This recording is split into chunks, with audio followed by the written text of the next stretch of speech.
with a lot of those Christian movies, you almost have to get over the cheese factor for sure. Well, Lots I of cheese. feel like there's like a new grittiness to Christian movies. Those of you who have seen Father Stu, and it's like Jesus Revolution just came out too, and they're like doing drugs. I haven't talking seen about it. sex and Jesus.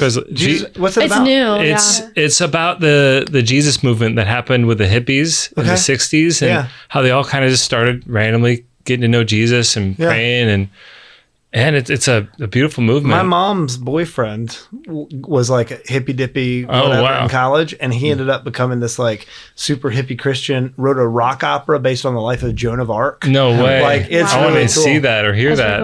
really cool. I know like one. Oh, I was just saying. I know like one of the really big scenes in like Jesus Revolution is like the pastor is there, and they're like, everyone's like, we don't want the hippies coming in because their feet are dirty and they're gonna make the carpets gross.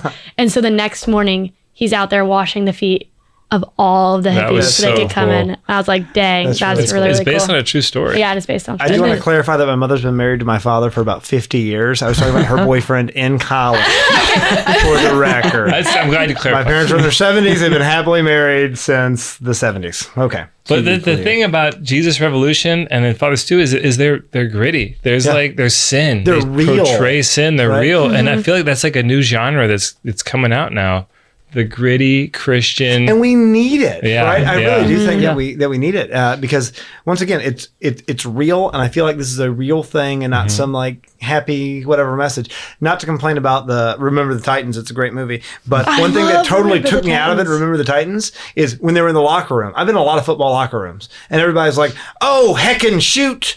Right? There's all this like they're careful with all this because they want their PG rating and everything, which is great. I understand why they did that, but I'm an adult. Give me a real movie with the Jesus stuff. I like the Father Stu, and there's a lot of cursing and whatever. I'm not going to take my 10-year-old to see it, but it makes me feel like I'm watching real people who are broken like I am, right?